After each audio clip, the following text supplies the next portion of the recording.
El presidente Enrique Peña Nieto promulga la Ley de Seguridad Interior. Dice que la Suprema Corte decidirá su constitucionalidad. Soy consciente de que este ordenamiento es especialmente sensible para la vida pública del país. No emitiré declaratoria de protección de seguridad interior. El gobierno federal impulsará la reforma para facilitar el proceso de adopción de menores. Con este marco legal buscaremos facilitar el proceso de adopción en México, para que los menores que lo necesiten puedan integrarse a una familia. Lanza la Coparmex Ciudad de México una campaña para que rindan cuenta aspirantes a cargos de elección popular. Ellos tendrán las herramientas para hacerlas valer frente a sus representados de las organizaciones de su comunidad. Termina con éxito la 7ª ronda de negociaciones para la modernización del Tratado de Libre Comercio entre México y la Unión Europea. El Consejo General de la ONU aprueba que Estados Unidos se retracte de reconocer a Jerusalén como capital de Israel. El Congreso de Perú rechaza destituir al presidente Pedro Pablo Kuczynski.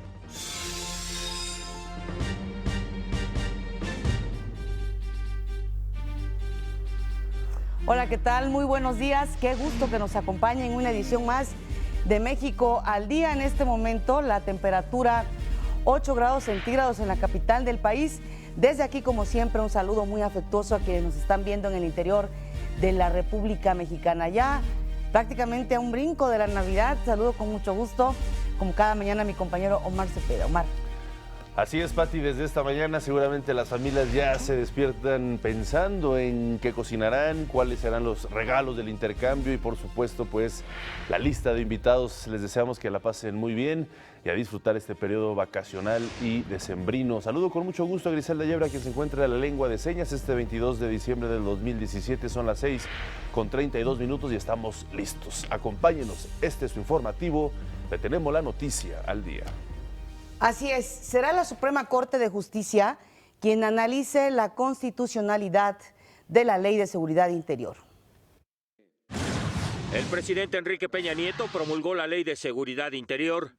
Durante la 43ª sesión del Consejo Nacional de Seguridad Pública, aseveró que la Suprema Corte de Justicia de la Nación determinará si es o no constitucional. Soy consciente de que este ordenamiento es especialmente sensible para la vida pública del país. No emitiré declaratoria de protección de seguridad interior en los términos de esta ley, hasta que el máximo tribunal decida sobre su constitucionalidad. Así, la Suprema Corte de Justicia de la Nación será el árbitro legitimado constitucionalmente para tomar una resolución definitiva. El presidente aclaró que esto no significa que dejará de haber intervención de las fuerzas federales en auxilio de los estados que lo necesitan. Esta ley también nos permite tomar conciencia sobre la urgencia de que las autoridades estatales y municipales fortalezcan sus capacidades institucionales para proteger a la población ante la amenaza de la criminalidad. En Palacio Nacional y ante gobernadores del país y su gabinete de seguridad, entre ellos los titulares de Gobernación, Defensa y Marina, el presidente señaló que únicamente corresponde a nuestro máximo tribunal decidir cuándo una norma se apega a la Constitución y a los tratados internacionales. De acuerdo con nuestro marco jurídico, la Suprema Corte solo puede pronunciarse sobre una ley una vez que ésta ha sido promulgada. Por tanto, doy la bienvenida al análisis que en su momento lleve a cabo la Suprema Corte de Justicia de la Nación sobre esta ley. Los representantes de la sociedad civil integrantes del Consejo Nacional de Seguridad Pública hablaron de la ley en la materia. Esta ley les ha dado este asidero jurídico que han buscado y que era necesario para su labor. Para mí es una discusión falsa la frase de que el ejército salga de las calles. Necesitamos al ejército en las calles, en las montañas, en el espacio aéreo, en el espacio marítimo. Necesitamos a las fuerzas federales porque estamos perdiendo la nación. Por su parte, el secretario de Gobernación, Miguel Ángel Osorio Chong, reiteró el llamado a los gobernadores a que asuman su responsabilidad en materia de seguridad. Pues más allá de contar con un nuevo marco normativo en materia de seguridad, es fundamental que las entidades asuman por completo y lo antes posible su responsabilidad constitucional en materia de seguridad. Para México al Día, Gustavo Castillo. Y al acudir a este encuentro con el presidente de la República, gobernadores de diversos estados ofrecieron su opinión sobre la Ley de Seguridad Interior.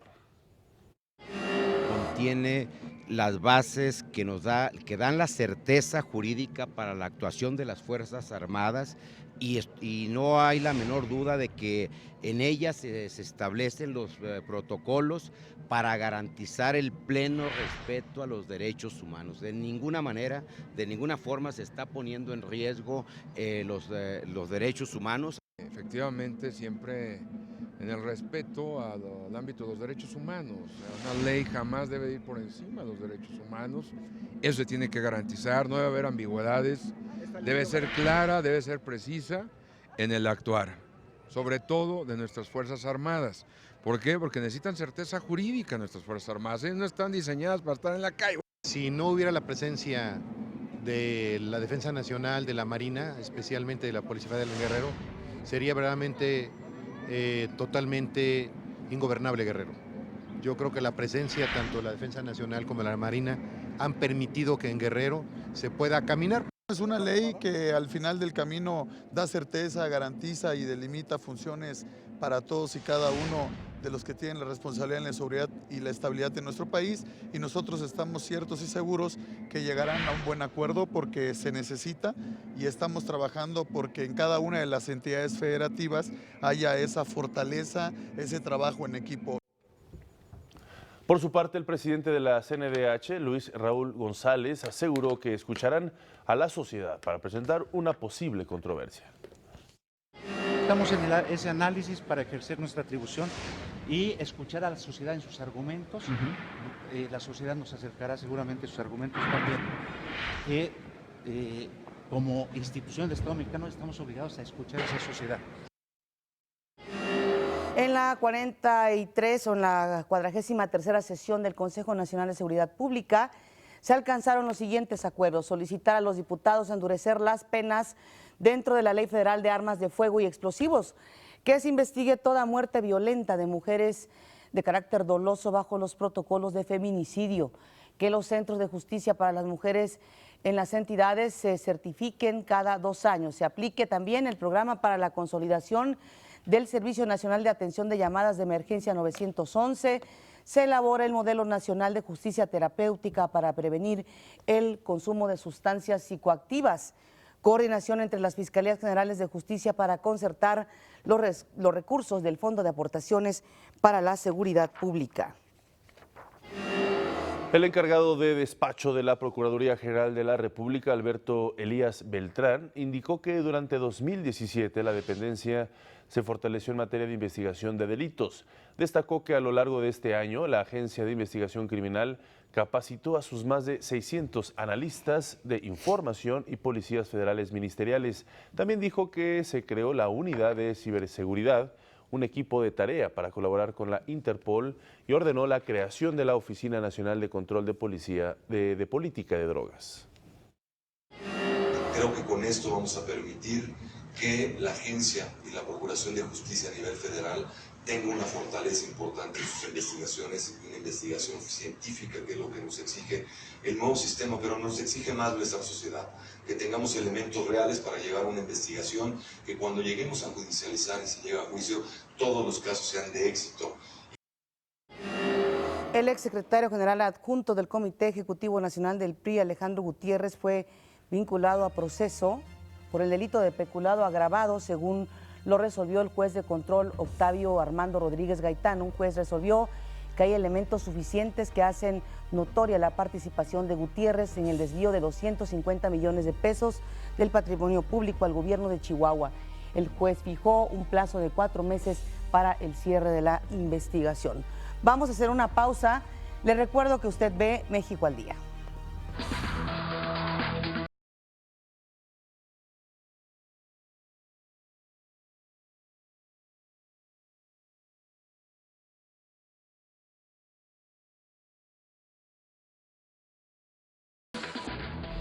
Al encabezar la tercera sesión del Sistema Nacional de Protección Integral de Niñas, Niños y Adolescentes, el presidente Enrique Peña Nieto enviará en 2018 una iniciativa para facilitar la adopción de menores. Presentaremos una iniciativa de ley de adopciones para garantizar los derechos que a este segmento de niñas, niños y adolescentes que viven una situación de gran vulnerabilidad. Con este marco legal buscaremos facilitar el proceso de adopción en México para que los menores que lo necesiten puedan integrarse a una familia. Además, solicitará al Congreso se reforme la Ley General del Sistema Nacional de Seguridad Pública en materia juvenil. Que conforme señala la Ley Nacional del Sistema Integral de Justicia Penal para Adolescentes, se reforme la Ley General del Sistema Nacional de Seguridad Pública para que se incluya la Conferencia Nacional de Autoridades Administrativas especializadas en la ejecución de medidas para adolescentes. En esta sesión, el secretario de Educación Pública, Otto Granados, informó de los avances del regreso a clases luego de los sismos. De alumnos en clases, hemos avanzado, digamos, de los días posteriores a los sismos de septiembre, que traíamos más o menos 87%, a casi el 99% en la actualidad, en todos los estados que están en pantalla. Los dos que muestran un porcentaje ligeramente por abajo, que son Morelos y Oaxaca, puedo anunciar aquí que el compromiso con los gobiernos estatales es que reanudaremos prácticamente al 100%, a más tardar el 15 de enero. Con 70 escaños obtenidos, los partidos independentistas se quedaron con la mayoría absoluta en el Parlamento tras las elecciones de ayer en Cataluña. Junts per Catalunya con 34 lugares en el Congreso, Esquerra Republicana con 32 y la CUP con 4 tendrán la encomienda de liderar la elección del nuevo gobierno de la región. Por otra parte, Ciudadanos fue la fuerza política más votada en los comicios al conseguir 37 lugares en el Congreso. La participación ciudadana fue del 82%, superando el 77% en el 2015. La pregunta es, ¿y qué va a pasar? Así es, Pati, esa es la gran incertidumbre, porque luego de conocer los resultados de las elecciones, el expresidente de la Generalitat y líder del partido Junts per Catalunya, Carles Puigdemont, dijo que está dispuesto a reunirse con el presidente Mariano Rajoy, incluso en la región de la Moncloa, en Madrid, para conocer su postura tras la jornada electoral. Esto fue lo que dijo hace apenas unos minutos.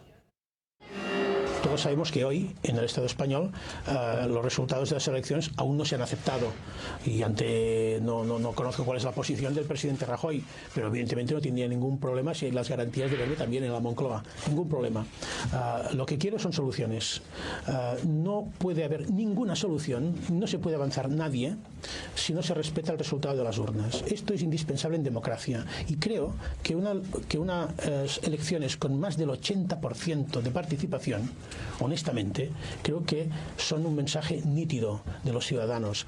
Hay que hacer política a partir de ahí y tengo mucho interés en conocer cuál va a ser la posición del gobierno español ante estas elecciones. Hacer política, dijo Carles Puigdemont, uno de los que podría, aunque su situación jurídica es compleja, porque de pisar territorio español podría ser remitido inmediatamente a la cárcel, pero fue el líder dentro de los independentistas que obtuvo más votación. Elsa Artadi, legisladora de Junts per Catalunya, indicó que este es un resultado heroico por todo lo que ha pasado en los últimos meses. Hoy es un día de alegría. Este es un resultado heroico, no solo para nosotros, sino para todo el movimiento independentista. Estamos en una campaña de miedo, de represión y de haber mantenido este resultado. Es increíble. Siempre hemos confiado en el pueblo catalán. Otra de las grandes triunfadoras, aunque del otro lado de la moneda, de los partidos que sí quieren seguir dentro del Estado español, fue Inés Arrimadas, líder de Ciudadanos. Dijo que pese a no haber obtenido la mayoría absoluta en el Parlamento, el conseguir ser el partido más votado es una señal de que los catalanes quieren continuar unidos a España. La mayoría social en Cataluña está a favor de la unión con el resto de españoles y con la unión con el resto de europeos. Y los partidos nacionalistas nunca más podrán hablar en nombre de toda Cataluña, porque Cataluña somos todos. Y ha quedado muy claro. Precisamente para conocer más detalles sobre todo lo que se vivió ayer, nos vamos a comunicar con el analista político Andrés Villena. Andrés, qué gusto saludarte siempre. Muy buenos días desde México. Hola, buenos días, buenas tardes aquí en España. Andrés, pues danos luz, como decimos aquí en México. ¿Qué va a ocurrir después de lo que se vivió ayer en este proceso electoral en Cataluña? Pues es posible que vivamos otra vez esa película que se llama El Día de la Marmota, ¿no? Pero probablemente de una manera más menos específica. Sí, Andrés. Bueno, se cortó la comunicación. Andrés Villena es analista, está en España y bueno, pues vamos a tratar de retomar la llamada para saber, para entender qué es lo que viene en esa región de España. Así es, Pati, una jornada que hasta ayer era muy difícil de predecir qué iba a suceder, cuál iba a ser el candidato o el movimiento ganador. Al final de cuentas se impuso, lo cual complica también el futuro, lo que ya decías, se impusieron los partidos independentistas ante una jornada histórica en cuanto a la participación de los ciudadanos. Sí, es la primera vez que se hace en un jueves. Claro. Eso fue una estrategia también que buscó ahí a lo mejor el presidente Mariano Rajoy impactar más en la votación a favor de estar en el Estado español, pero la movilización de los independentistas también generó mucha oportunidad y esto permitió tener la mayoría en el Congreso. Ahora, pues, a decidir los grupos independentistas quién va a gobernar, quién va a gobernar la autonomía. Andrés, retomamos la llamada, adelante, nos decías. Sí, volvemos a vivir un poco la repetición de la misma situación porque las elecciones pues han vuelto a legitimar esta ligera mayoría independentista, aunque el gran triunfador podría ser los de Ciudadanos, con 37 diputados. Y recordamos que es un partido que inicia su recorrido con 3 diputados en noviembre de 2006. Pero todo parece indicar que vamos a tener otro gobierno independentista con el concurso de la candidatura de Unidad Popular, de extrema izquierda, CUP, que a cambio de una serie de condiciones pues va a participar en la formación del nuevo gobierno, que continuará con lo que han querido denominar el proceso y parece que también seguirá vigente la aplicación del 155, aunque parece que por las declaraciones del todavía presidente en funciones, Carles Puigdemont, el diálogo va a ser una de las notas más importantes en esta reedición del proceso y una de las razones permíteme, vamos a hacer una breve pausa y continuamos con este diálogo. Permíteme un momento, gracias. Gracias, Andrés, por continuar con nosotros y bueno, pues continuamos con este análisis de esta incertidumbre que se genera a partir de esta mayoría absoluta por parte de los independentistas, aunque como bien comentabas, un partido se posiciona dentro del liderazgo, pero no va a poder gobernar por lo pronto, por lo mismo, porque no va a alcanzar esta mayoría en la votación parlamentaria. Sí, efectivamente, el gran triunfador, pues en la medida en que aumenta en 12 escaños con respecto a la última elección de Ciudadanos, y es posible que esto se empiece a interpretar en clave nacional porque son muchos los créditos que gana Ciudadanos para unas próximas elecciones, para el de 2019 y para la de 2020. Claro. Lo que ocurrió es que habrá una mayoría de independentistas sometidos al diálogo del gobierno central y bajo la continua amenaza económica de fuga de empresas. En clave de humor, en España, en Madrid, ya se habla de que la primera empresa que se ha fugado de Cataluña después de estas elecciones es el Partido Popular. Un Partido Popular que ya tenía 1 millón de votos en el año 2000, cuando tenía la mayoría absoluta en España, y ahora apenas llega a 300.000 votos, o sea, solo 3 escaños en un momento en el que, bueno, bien queda muy difícil saber cuál va a ser el próximo liderazgo, pero parece que el voto de centro-derecha se ha trasladado totalmente ya al Partido Ciudadano, ¿no? Ese es uno de los resultados colaterales de estas elecciones y, por otro lado, por la defección del Partido Socialista Catalán, voto moderado y voto tibio con el nacionalismo y con la Constitución, que se ha quedado con solo 17 escaños. Por lo demás, pues esto significa la reedición del proceso, pero un proceso que va a quedar condicionado a ese diálogo y probablemente a muchos menos desafíos de los que se han producido en este otoño. Claro, Andrés. Finalmente, y de manera muy breve, en cuanto al calendario, ¿se sabe cuándo comienza la votación o las negociaciones o hay fechas límites para designar ya al próximo presidente de la Generalitat?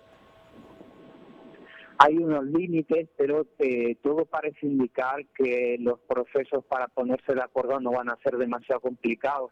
No como en el año 2015, cuando la CUP pidió la cabeza en términos figurados del entonces presidente en funciones, Artur Mas.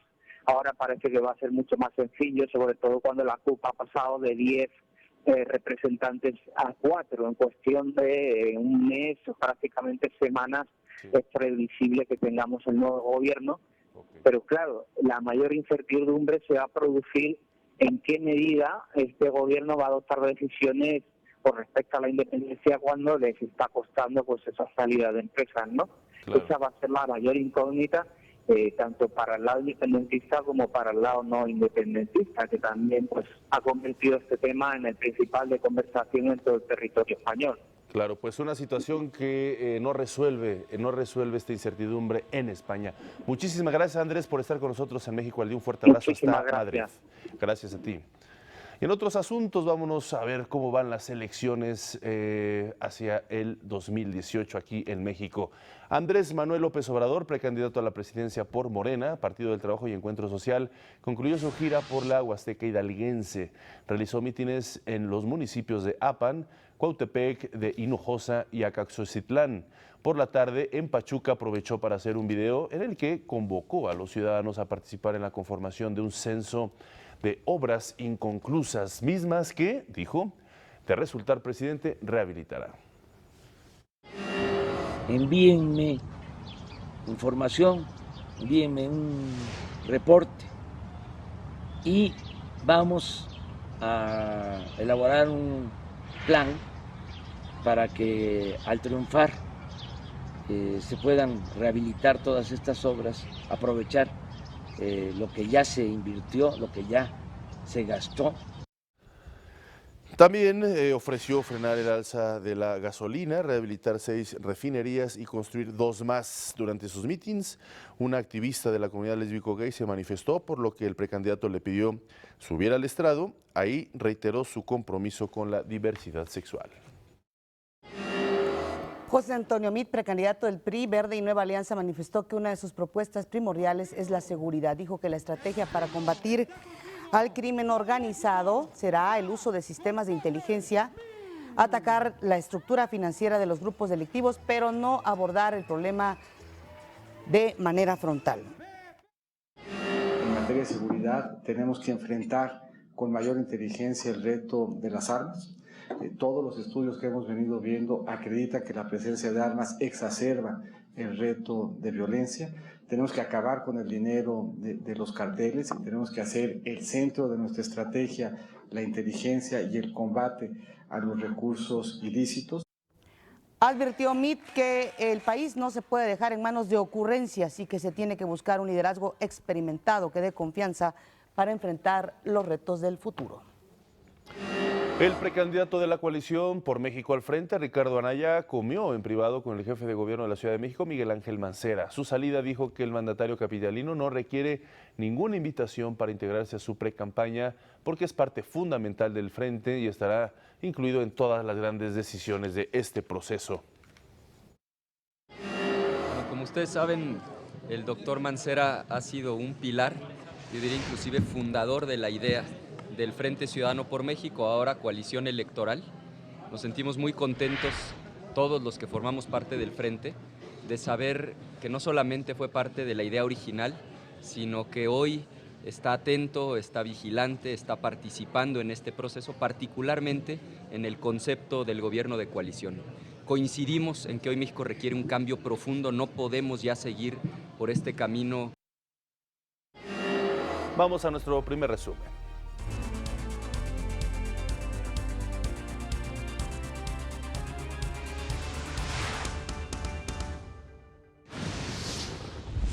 El presidente Enrique Peña Nieto promulga la Ley de Seguridad Interior.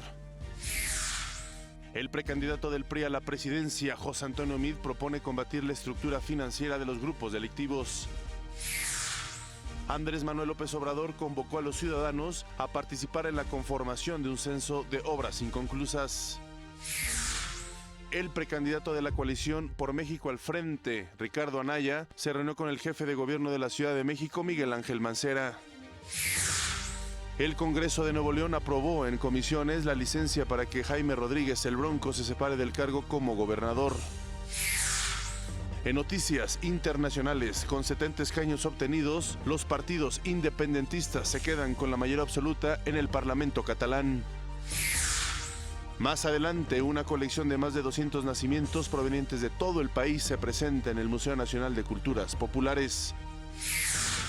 Y en los deportes, Monterrey vence a Pachuca y se proclama campeón de la Copa MX.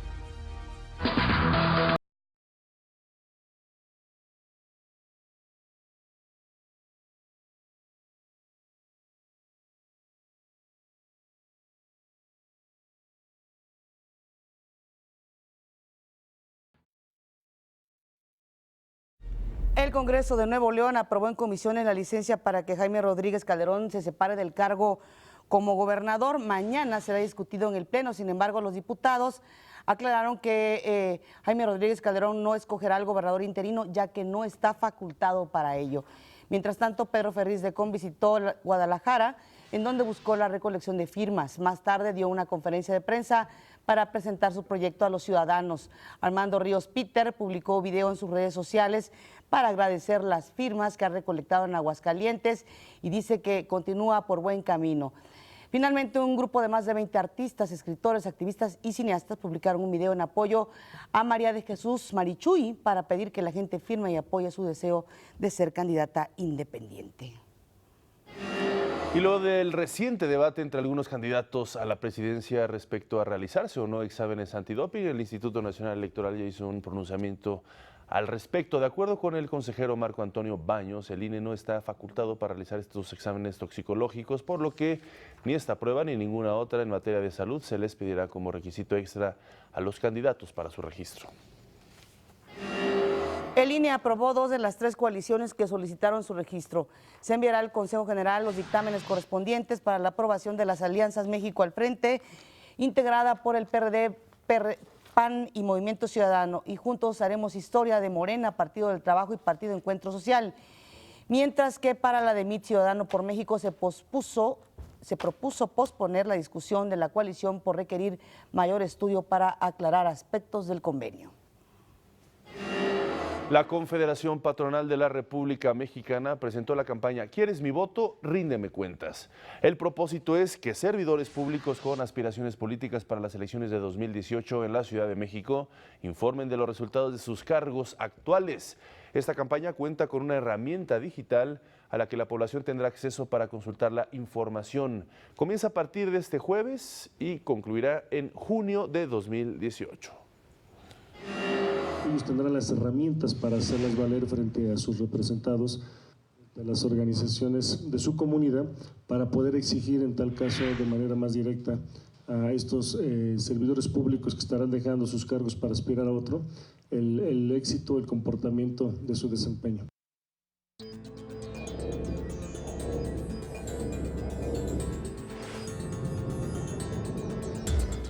La Asamblea General de la ONU aprobó con 128 votos a favor, 9 en contra y 35 abstenciones una resolución que condena la decisión de Estados Unidos de reconocer a Jerusalén como capital de Israel. El gobierno de Trump condenó la decisión de los países integrantes de la ONU. Estados Unidos recordará este día en el que fue señalado para ser atacado en la Asamblea General por el acto mismo de ejercer nuestro derecho como nación soberana. Estados Unidos colocará nuestra embajada en Jerusalén. Eso es lo que el pueblo estadounidense quiere que hagamos y es lo correcto. Con el fin de evitar el cierre parcial del gobierno, senadores de los Estados Unidos aprobaron financiamientos temporales para la administración de Donald Trump. Los fondos fueron aprobados con 66 votos a favor y 32 en contra. Solo una minoría de senadores demócratas se opusieron por la falta de medidas para la regularización de jóvenes indocumentados.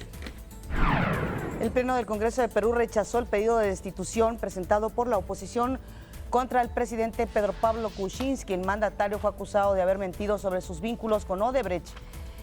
la empresa que ha regado corrupción por todos lados al pagar sobornos a funcionarios de varios países a cambio de contratos ante legisladores. El presidente Kuczynski reiteró que es inocente. Hoy estoy aquí frente a ustedes para decirles, mirándoles a los ojos, que no soy corrupto y que no he mentido. Jamás he favorecido a ninguna empresa o persona durante mi gestión. El Parlamento de Cuba prolongó 2 meses la actual legislatura que debía concluir el próximo 24 de febrero. La medida se tomó por la situación excepcional provocada por el paso del huracán Irma en septiembre, que dejó en la isla 10 muertos y millonarios daños materiales. Así es que será hasta el 19 de abril cuando el presidente Raúl Castro deje el poder. En Corea del Sur, el incendio en un edificio que albergaba un gimnasio y spa provocó la muerte de 29 personas. De acuerdo con las autoridades, el fuego provocó gases tóxicos. La mayoría de los cuerpos se encontraron en el sauna de ese lugar. Un soldado norcoreano desertó y huyó a Corea del Sur. Esto provocó un intercambio de disparos en la frontera entre ambos países. Este es el segundo militar de Pyongyang que logra escapar de su país en menos de 2 meses. Después del atropellamiento en Melbourne, Australia, que dejó 15 personas heridas, las autoridades informaron que el responsable es de origen afgano y tiene problemas mentales. Aseguraron que continúan las investigaciones para determinar el móvil de este ataque. Hasta el momento se descartan vínculos terroristas. El funeral del cardenal Bernard Francis Law, sospechoso de encubrir a curas pederastas cuando era arzobispo de Boston entre 1984 y 2002, se celebró ayer en la Basílica de San Pedro del Vaticano con el rito tradicional y la presencia del Papa Francisco. La misa se llevó a cabo en los funerales de los purpurados por el decano del Colegio Cardenalicio, Angelo Sodano, junto a otros también arzobispos y obispos. En Bruselas, Bélgica terminó la 7ª ronda de negociaciones para la modernización del Tratado de Libre Comercio entre México y la Unión Europea. El secretario de Economía, Ildefonso Guajardo, y Cecilia Malmström, comisaria europea de Comercio, coincidieron en que hubo avances significativos. Sin embargo, dijeron que quedan temas pendientes como el modelo de protección de inversiones y acceso al mercado para productos agrícolas. Les comparto que básicamente esta semana, este par de semanas, nuestros equipos han hecho un gran esfuerzo y nos han puesto en una perspectiva en la que estamos muy cerca, muy próximos a completar nuestros objetivos. Guajardo anunció que las negociaciones van a continuar en enero y descartó que el proceso electoral vaya a afectar este acuerdo. El gobernador del Banco de México, Alejandro Díaz de León, afirmó que la aprobación de la reforma fiscal de Estados Unidos impone retos en lo financiero y en la competitividad para México. En la parte financiera, que tengamos un tránsito ordenado en los mercados cambiarios. Tenemos que encontrar en otros elementos, cada uno de los países y en particular en México, aquellos elementos que contribuyan a que en las decisiones de inversión México siga siendo un destino atractivo. Subrayó que el próximo año será de gran volatilidad, toda vez que el balance de riesgos para la inflación se ha deteriorado. Añadió que lo anterior obliga a una revisión en México y a un aumento en la productividad laboral, en seguridad, en infraestructura y en financiamiento. Una pausa, regresamos.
Siempre es un gusto que esté aquí en el estudio David Hernández. Él es investigador del Centro de Estudios Internacionales Gilberto Bosques del Senado de la República, con quien vamos a hablar sobre lo que significa el hecho de que ayer la ONU condena la decisión de Donald Trump de cambiar la embajada, que en términos prácticos significa reconocer a Jerusalén como la capital de Israel.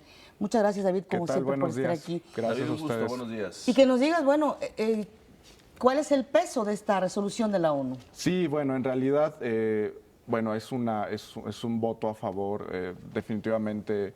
Es muy claro el voto a favor de los países miembros de la ONU a esta resolución. Lo que dice esta resolución condena los actos de Estados Unidos por cambiar o por intentar cambiar la embajada a Jerusalén.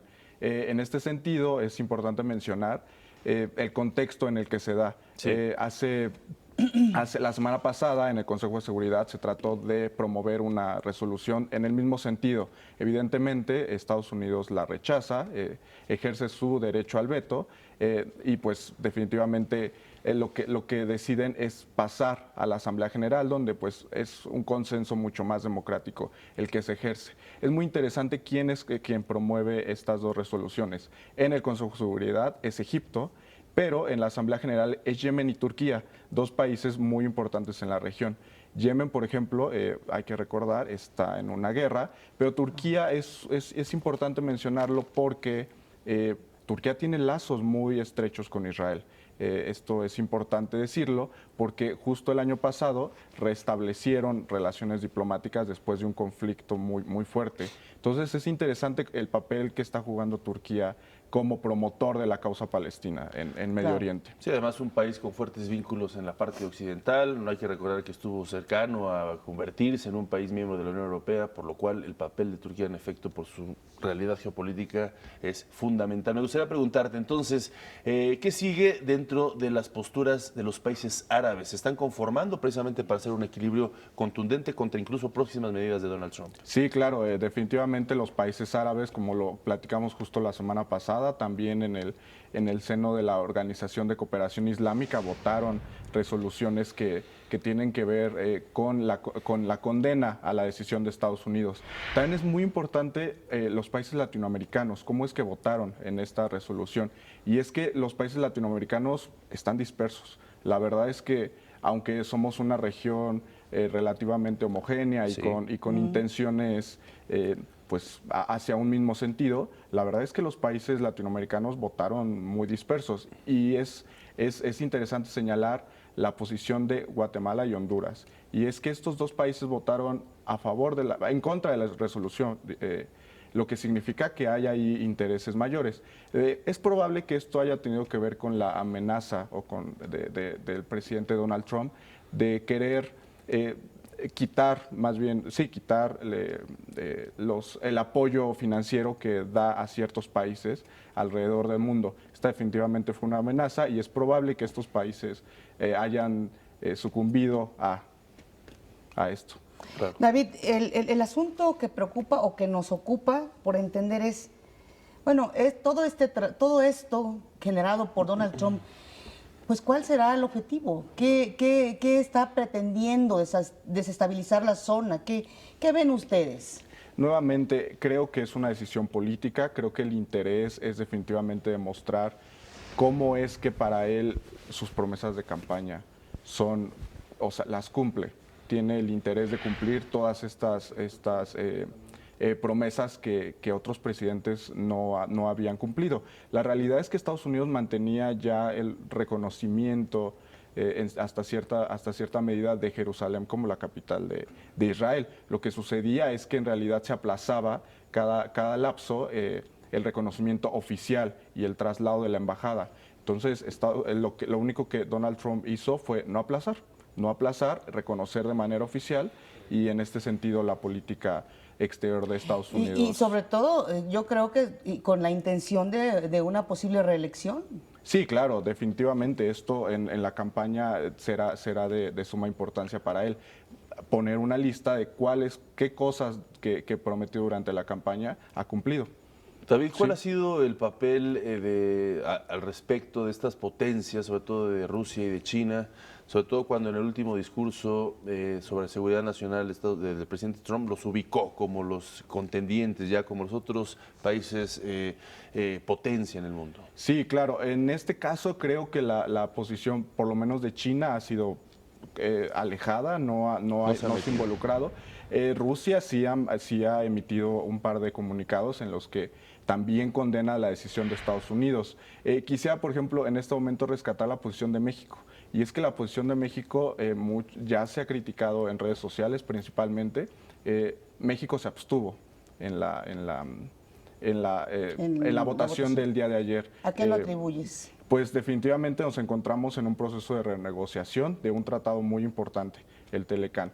Y definitivamente en ese sentido no creo que sea lo más prudente hacerlo, aunque pues claro, tenemos una historia de política exterior importante en donde se ha apoyado a la causa palestina. De hecho, aunque no se reconoce como Estado, claro, hay una embajada, claro, bueno, hay una representación claro, en México, claro, de la autoridad palestina. Pues muy importante esto que nos comentas, David, estas situaciones, estos juegos del ajedrez internacional de los países y bueno, pues sobre todo seguirle dando o mantener el seguimiento de este importante tema. Muchísimas gracias por estar con nosotros. Gracias a ustedes. David, como siempre. Muy buenos días, gracias. Y feliz Navidad a ti y a todos los del Gilberto Bosques.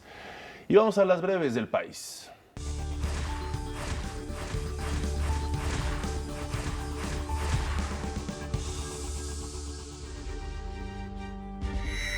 Durante una riña dentro de las instalaciones del metro Romero Rubio de la Ciudad de México, dos sujetos agredieron a Jaime N. de 35 años de edad, al parecer con un petardo, ocasionándole una lesión en la cabeza. Se registra nuevo descenso de temperaturas con posibilidad de nevadas en las zonas montañosas de Sonora y Chihuahua, informó el Servicio Meteorológico Nacional. Estas condiciones serán generadas por el Frente Frío número 18. La ex líder sindical Elba Ester Gordillo fue trasladada al Hospital Español por una complicación en su estado de salud. Esto a 5 días de comenzar a gozar de prisión domiciliaria. Integrantes de un grupo armado emboscaron a 2 agentes de la Policía Estatal Preventiva y Municipal de Iztapangajoya, Chiapas, donde perdieron la vida al custodiar el dinero que había sido retirado minutos antes de la sucursal Bansefi. Los agresores consiguieron llevarse 549,000 pesos del programa Prospera para mujeres de Iztapangajoya, en la frontera del estado de Tabasco. Muy buenos días, amigos de México al Día, Pati, Omar, a todos quienes nos sintonizan a través de la señal del canal 22 de Ingenio, de Aprende TV y por supuesto a través de Facebook Live en Noticias México al Día y que siguen nuestras publicaciones en Twitter en @mexaldía. Vamos a hablar un poco de ciencia porque la revista Science precisamente divulgó su lista de los 10 grandes descubrimientos científicos de este 2017, que es liderada por la observación por primera vez en la historia de la generación de ondas gravitacionales a través de la fusión de 2 estrellas de neutrones. Este avistamiento, que abrió una nueva era en la astrofísica, tuvo lugar el pasado 17 de agosto, cuando varios telescopios que están localizados en puntos de la Tierra tomaron imágenes de la fusión de estas 2 estrellas de neutrones, un fenómeno que se llama kilonovas. Las estrellas que implosionaron giraban una alrededor de la otra en la constelación Hidra a 130 millones de años de luz de la Tierra. Esto fue una vez más la confirmación de la teoría de la relatividad general de Einstein, que nos habla de cómo se comporta el tiempo y el espacio en el universo y que podría abrir la puerta para nuevos desarrollos tecnológicos y por supuesto mucho más ciencia. Todo esto lo descubrió Einstein, lo planteó Einstein hace 100 años, así que gran descubrimiento este que nos apunta Science. Y bueno, ahora vamos a hablar de las redes sociales que también están siendo utilizadas nada más y nada menos que por la Iglesia Católica. El Ministerio del Vaticano seleccionó a Accenture Interactive como su agencia de experiencia global con el objetivo de definir una estrategia de comunicación digital que aumente la calidad de sus contenidos y que unifique los canales de comunicación que ya existen bajo un nuevo portal único del Vaticano. Esta transformación dijeron que permitirá que el equipo de medios del Vaticano tenga una identidad en línea definida y una fuente de contenido multimedia que pueda llegar a millones de personas en todo el mundo. El alcance del proyecto incluye el diseño de un portal que se llama Vatican News o Noticias del Vaticano, que ayudará a las personas a encontrar e interactuar más fácilmente con la información. Recordemos que el Papa Francisco pues es uno de los que más ha utilizado la tecnología para acercarse a los feligreses y pues que no está cerrado a utilizar ninguno de estos medios y tampoco está cerrado a la ciencia. Recordemos que se ha reunido con Stephen Hawking, que ha platicado con los astronautas de la Estación Espacial Internacional, que hace constantemente videoconferencias con niños y personas de todo el mundo utilizando herramientas como Google, Facebook, etcétera. Así que pues lo que podemos estar por ver es una revolución tecnológica de la Iglesia.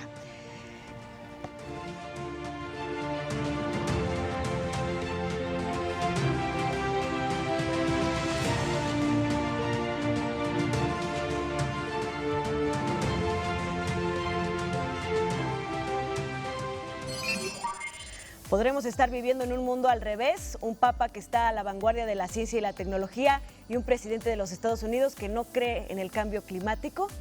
¿Ustedes qué opinan? Y bueno, vamos a hablar del espacio porque la NASA ya está planeando una misión interestelar para buscar vida fuera de nuestro sistema solar, nada más y nada menos que, por supuesto, en el sistema Alpha Centauri de 3 estrellas, que es nuestro vecino más próximo. La misión aún no tiene nombre y todavía no existe la mayor parte de la tecnología necesaria para llegar ahí, pero ya tiene una fecha de lanzamiento. Así de precisos deben de ser los proyectos espaciales, que está proyectada y que coincidirá con el centenario de la llegada del ser humano a la Luna. De entrada se requeriría una nave que pues necesitaría viajar a un mínimo de 10% de la velocidad de la luz.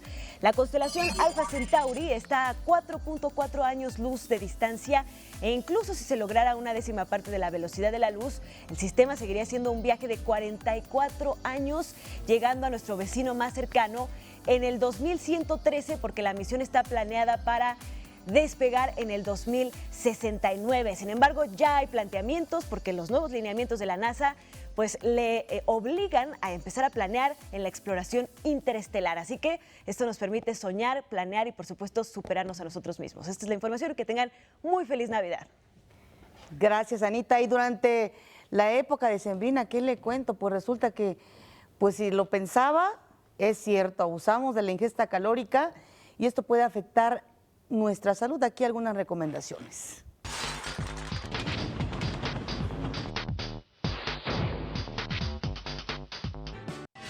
Las calorías recomendadas para una comida son alrededor de 1500. Sin embargo, en la cena de Navidad en promedio se ingieren hasta 5000. Pavo, romeritos, lo típico.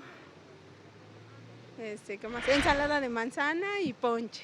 Se utiliza más pasta, sí, más carbohidratos, más pan, más tortillas. La cena rica en grasas, azúcares, harinas e irritantes puede ser una bomba de tiempo para el estómago. Realmente ya no aguanto la digestión y me tengo que ofrecer al médico. Bueno, yo prefiero ir al médico que estarme recetando yo solo. Esta ingesta desproporcionada o fuera de lo normal de nuestros alimentos es lo que propicia descontrol, no solo en el paciente diabético, también aumentan las pancreatitis, los descontroles de hipertensión y las gastroenteritis, las diarreas, muchas otras cosas aumentan por los alimentos. Resulta difícil resistirse a todos los manjares de la época y no caer en excesos. Sin embargo, hay opciones deliciosas, saludables e incluso veganas. Aquí, algunas alternativas. En esta época navideña, pues todos optamos por productos altos en carbohidratos, en grasas saturadas, pues lo cual ocasiona que pues prácticamente terminemos en el hospital. Lo que queremos hoy en día es mostrarles una cocina más sana, una cocina baja en carbohidratos, en proteínas, lo cual esto puede ayudar a ser consumido por vegetarianos. Prepararemos un chile relleno de quinoa con frutos secos, lo cual es muy antojable para estas fechas.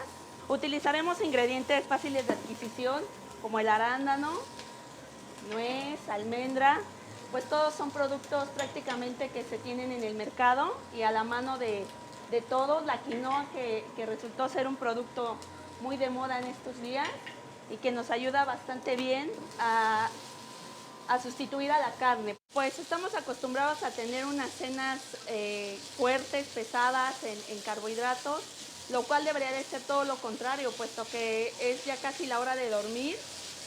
Prácticamente es una salsa de tomate, sin nada de picante, cabe mencionar.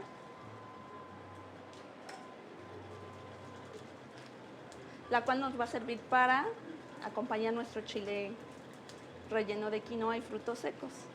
Con moderación, mantenernos en movimiento e ingerir una dieta balanceada puede ser de gran ayuda en estas fiestas decembrinas.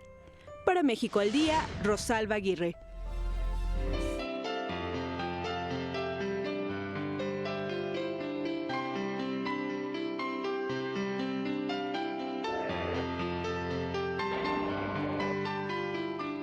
Y llegó el turno de Javier Aranda, que tenemos un diálogo muy interesante, ¿no? De en qué librerías existen los libros más económicos, si es que existen, digo, no vamos a decir cuál sí, cuál no, o hay una librería que está en la zona rosa que es, que a tu parecer es la que mejor contenidos de literatura tiene. Bueno, tiene mejores contenidos y además es un lugar que para mí tiene un valor simbólico, sí, sentimental, etcétera, porque ahí nos reunimos Carlos Monsiváis, algunos moneros, sí, en ese lugar pues, para tomar café, para ponernos al día de lo que pasa en varias partes y obviamente para hablar de libros, y ahí nos conseguían muy buenas cosas, ¿no? Incluso tenían la gentileza algunos chavos que trabajaban ahí de hablarnos por teléfono y decir, ya tengo tu libro que andabas buscando. Maravilloso, sí, que está ahí en Hamburgo, ¿no? Está en la calle de Hamburgo. Está en la calle sí, de Hamburgo y donde también hay conciertos, etcétera, etcétera. Pero no diremos el no diremos el nombre. Vayan a buscarlos. Vayan a buscarlos. Bueno, pues bienvenido, Javier. Bueno, pues yo les quiero proponer, hace poco pasé por la calle de Madero y hay en el ex Palacio de Iturbide una exposición de nacimientos. Me metí por curiosidad y me llamó la atención que había nacimientos de, digamos, de Hispanoamérica, y me sorprendió no solamente la diversidad, digamos, a partir de un tema común que es el nacimiento, con los personajes obvios y de siempre, sino cómo cada cultura, cada región lo actualiza. Y me sorprendió ver, por ejemplo, nacimientos donde había un gaucho, donde había, lo que se me hizo la locura fue unos mexicanos, creo que son de Oaxaca, en donde hay un bicitaxi, ves al conductor echándole todos los kilos, está la Sagrada Familia, José, María, el niño en brazos, atrás de ellos los 3 Reyes Magos, y el ángel que anuncia todo está de mosquita agarrado del bicitaxi. Entonces, eso es una muestra de lo que te puedes encontrar ahí. Había otro en donde la María era una tehuana, un ranchero, el José, y el niño Dios era una mazorca con cara de niño. Era pues el alimento de todo. Entonces me llamó mucho la atención y me acerqué a un libro que se llama Cosillas para el nacimiento de Carlos Pellicer. Pellicer es un personaje que como escritor me parece muy bueno. Es, digamos, el iniciador del modernismo, como habíamos hablado aquí. Tabasqueño, notable. Era un personaje que realmente tiene muchos contrastes, ¿no? Su sexualidad diferente, digamos, al común, no le impidió ser también un ser profundamente religioso. Y no solamente religioso, sino particularmente cristiano. Entonces, desde 1946, según los datos que estuvo recopilando Gabriel Said, él montaba en su casa de las Lomas, en Sierra Nevada, un nacimiento que al principio era muy tradicional y después él lo fue haciendo a su manera. Y de ser un nacimiento tradicional, de repente, pues montó una especie de happening en donde él mismo participaba. Había no solamente la cuestión plástica, que era muy parecida, según Said, a los cuadros de paisajistas de Velázquez, por ejemplo, pero empezó a meter más elementos. El río que suena, la música, el amanecer, las luces, claro. La luz, dicen que era muy importante, qué bueno que lo señalas, porque era importante el niño, la figurita que mandaban a hacer con artesanos muy especializados, pero el juego de la luz, el nacimiento del nuevo día, era, digamos, el centro de todo. Claro. Y ya cuando parecía que tú habías entrado a ese ambiente, se oscurecía todo. Said dice que la noche estrellada causaba frío, porque sí cambiaba el ambiente. Empezabas a oír la voz del poeta, que se tomaba, digamos, el trabajo de ir a grabar en aquellas épocas, en los 50, a un lugar, los versos que quería que escucharan los que iban a visitarlo, y dicen que iban por miles. O sea, era un nacimiento que era todo un espectáculo, ¿no? Entonces, me acerqué a estos textos de Pellicer, que él no los consideraba poemas, porque formaban parte de todo ese montaje que él había visto, que había trabajado dice que todo el año, gracias a la inspiración de su mamá, que era una creyente, digamos, muy devota, y eso, digamos, fue parte de su herencia. Pellicer exageraba un poco y decía que era lo más importante que había hecho en su vida, montar esos nacimientos. Se le pasaba la mano, pero no, porque pues, es un gran poeta, ¿no? Hizo muchas cosas con Vasconcelos, él fue a alfabetizar y hizo un trabajo increíble que ninguno otro escritor de su generación se aventó a hacer. Pero bueno, él así ponderaba el nacimiento que aprendió a montar gracias a su madre. Y las cosas que uno lee nos acercan a ese ser religioso, espiritual, en donde uno de los cogotes, digamos, de su poesía, que la vemos en otras partes, de otras maneras manifestada, tiene que ver con el amor que parte del perdón, con el amor que nos hace ver a ese Dios omnipresente que está en los ríos que él representaba, en los pinos, en ese paisaje realmente espectacular, a decir de Gabriel Said, y nos hace pensar también que si Dios es esas estrellas y esa bóveda fría y esos pinos y el agua suelta del río y la música y la voz del poeta, ¿por qué no llamarlo también voz del poeta, agua suelta, pinos, bóveda oscura y estar en comunión entre todos nosotros? Claro, muy interesante. Entonces es una experiencia muy bonita leer a este poeta. Muy del estilo y la filosofía de Fernando Pessoa, ¿no? Sí, totalmente, que era más panteísta, ¿no? Exacto. El nacimiento de él no tenía el paisaje tradicional. Cuentas ahí que se iba al campo a recoger piedras, a recoger ramas, y dicen, no eran el pino tradicional que nosotros estamos acostumbrados, sino era un pino, que él, no era un pino, era un árbol, digamos, un bonsái, que él plantaba, digamos, ahí en su nacimiento, pues para causar el ambiente que quería, ¿no? No, pues qué maravilla. Hoy fue una lección tremenda, ¿no? No hablar del escritor, sino de lo que hay detrás del escritor. Sí, que hay muchísimo detrás de Carlos Como Pellicer, siempre. como siempre.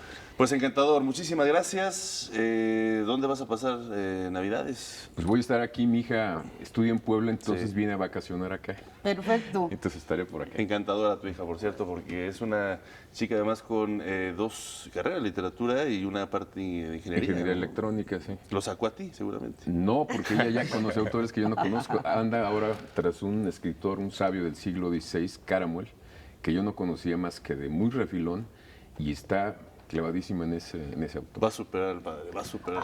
Pues ya los Muchísimas gracias. Vamos a hacer una pausa, regresamos con más.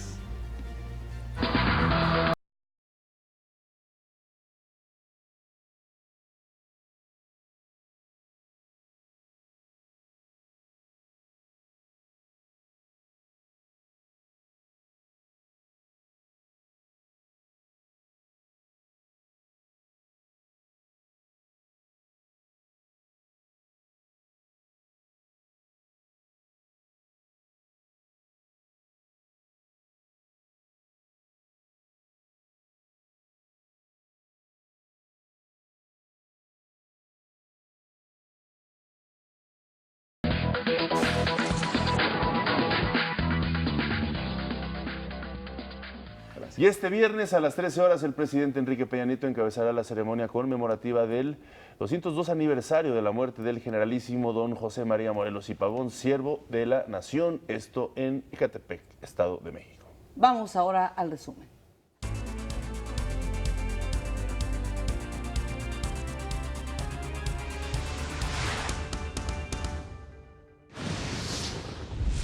El presidente Enrique Peña Nieto promulgó la Ley de Seguridad Interior. El INE aprobó 2 de las 3 coaliciones que solicitaron su registro. El Congreso de Nuevo León aprobó la licencia para que Jaime Rodríguez el Bronco se separe del cargo como gobernador. El exsecretario general junto del Comité Ejecutivo del PRI, Alejandro Gutiérrez, fue vinculado a proceso por el delito de peculado agravado.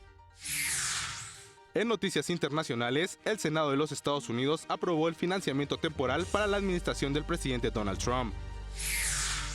La Real Academia Española eligió a Aurora Ejido como la primera secretaria de su historia. Y en los deportes, mañana Real Madrid y Barcelona disputarán una edición más del Clásico Español. Feliz Navidad para todos ustedes, pásenla bien, disfruten y sean felices. Nos vemos el próximo lunes. Así es, gracias a Griselda Yebra que nos acompañó esta semana en el lenguaje de las señas. A todos ustedes, por supuesto, una feliz Navidad. Espero que la pasen muy bien en casa o como quieran estar, ¿no? Sí, claro. Claro, abrazos cariñosos para todos. Este es un esfuerzo informativo de Televisión Educativa. Hasta luego.